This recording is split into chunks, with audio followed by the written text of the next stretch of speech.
Hello again YouTubers, it's Dante0 here, back with another video. Sorry it's been a while since the last video I did, but I have an exciting new video for you guys to check out. Today on the PlayStation Store, a new game was released as part of the Uncharted series called Uncharted Fight for Fortune. And this is a new card game that's built on the back of Uncharted Golden Abyss. So just bring this up for you quickly. Now this costs approximately £3.19 from the PlayStation Store. There are DLC packs in the work. As you can see, the DLC trophies are there. I'll just give you a look at the main trophies, so you can have a brief look at that. There's about 15 main trophies or so. And then, as I say, there are DLC ones as well. Now, when I did try to purchase the DLC earlier, it wasn't available on the store as of yet. But I'm sure it will be on there in the coming weeks. So, as you can see, this is the main game. When you see the live area screen, the live area is active, as you can see from the records there, which unfortunately some games don't do. Now in the top right hand corner there, you can import your Uncharted Golden Abyss save if it's on the memory stick, and this will give you access to some unique cards. It can't find my save unfortunately, but it does give you access to some unique cards that you can use in the game. And as per usual, obviously you have your instruction manual there that tells you all the details of the game and so on, all the usual PEGI warnings and so on. And then it gives you a rough idea of how to play this. So it says here how to play. The aim of Uncharted Fight for Fortune is to defeat your opponent by playing combinations of attacking cards and reducing their health to zero while defending yourself from their rival factions and amassing as much fortune as possible. When you begin your first game in Fortune Hunter mode, you will be taken through the order of play step by step. Blah blah blah blah blah. So it's basically saying expect a tutorial when you fire the game up and play your first game. So it might be worth reading that just in case before you start, because unfortunately the game can get a bit complicated, but it's good fun nonetheless. So when you fire up the game, you have several options. So you've got the options menu here. You've got access to help. So if there's something you don't understand, you can click on help, and it'll give you a legend of all the things involved in the car game, and also a breakdown of all the different things that you can do via a glossary. It tells you how to what the win conditions for winning are, and more pages of a glossary, so you can always reference that if you get stuck. Here you have the card library, where you can build your own decks and customise them to your own spec. As you play games throughout the game, there's like a campaign as well as the multiplayer, and each time you play something, if you win, you unlock new cards, and if you repeatedly beat the same opponent, you'll get newer and newer cards, and then you can build them.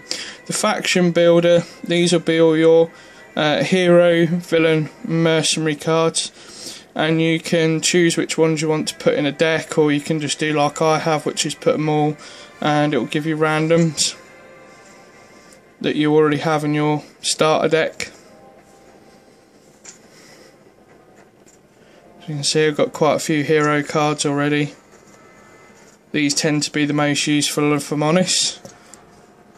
So that's that. Fortune Hunter is like a single player campaign where you fight AI opponents, and I'll take you into that in a second. There's also multiplayer. Now this can be played asynchronously, which means you take your turn, send a message to the person you want to play multiplayer with, they'll take their turn, they'll then send the results back to you. Once you get the message, you open it up, and then obviously you load up the game, take your turn, and so on. So you don't actually have to. You don't have to actually keep playing straight away. Obviously, you could do that over several days, especially if you're not going to be accessing your Vita much.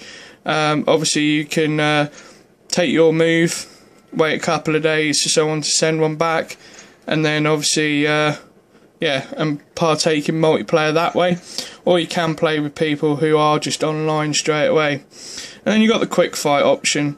This will just give you a quick fight with the AI to battle. Now you may notice in the bottom right hand corner here it tells you how many cards you've unlocked and stuff, and it gives you statistics, and they'll constantly go round on a ticker. But let's go into the main crux of it. Obviously you want to see how the game works. So far, as you can see, I've fought quite a few opponents and won. Donut Drake, Nathan Drake, Elena, some background characters, and now it's tasking me with taking on Victor Sullivan. So I'm going to say, yes, I would very much like to fight him. And there we go, so it'll take just a moment to load. It usually has some sort of weird dialogue as well.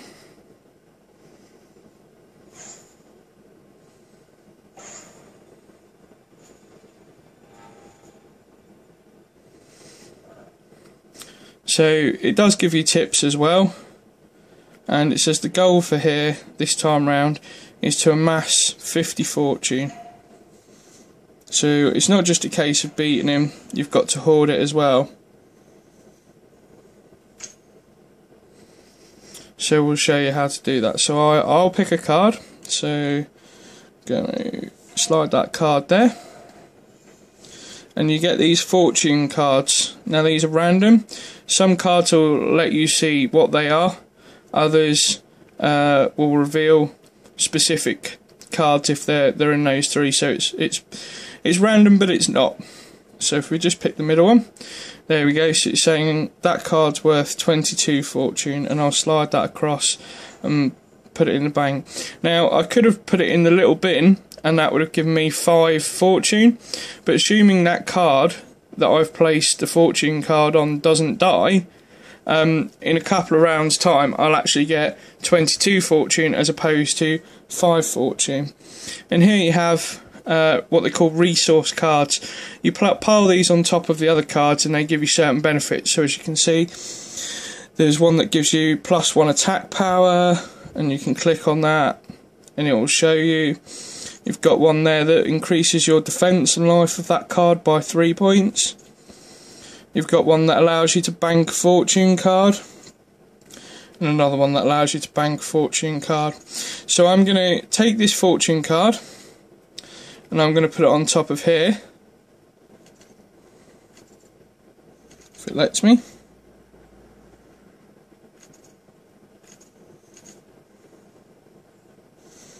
Okay, it seems I can't use that straight away just yet, so we'll go default and increase her defense. And now it's the turn of our AI rival. So I can't see his cards, who he's going to pick.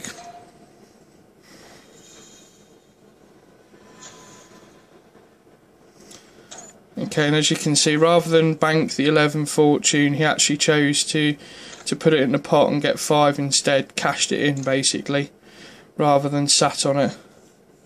If he'd sat on it, he would have got the full 11 points the following round.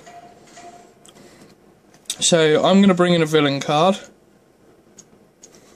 and I'm going to place that here. Okay, now that card, you may ask why it just came up with -2. If we click on that card attacks any rival card for 2+ damage straight away, as soon as you lay it down. So you don't even need to wait for your turn, which makes that extremely handy.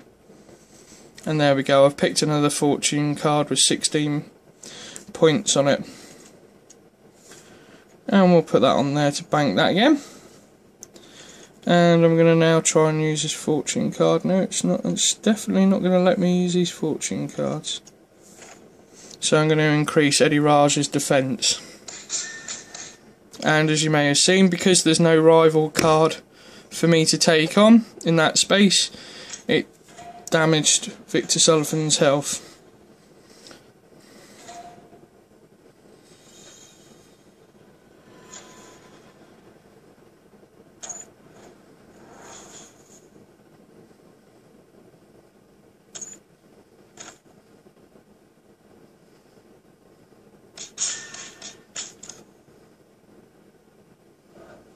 Okay, and as you can see, it's my turn again.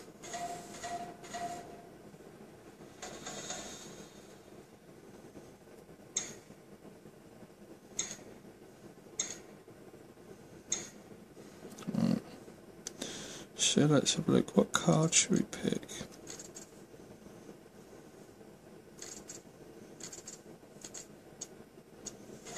Let's pick that one. So let's attack that card. And hey presto, not only did it attack that card but also its rival. And again we've got another loot card.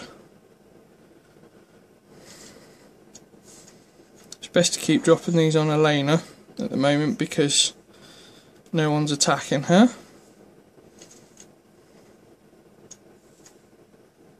Right, there we go.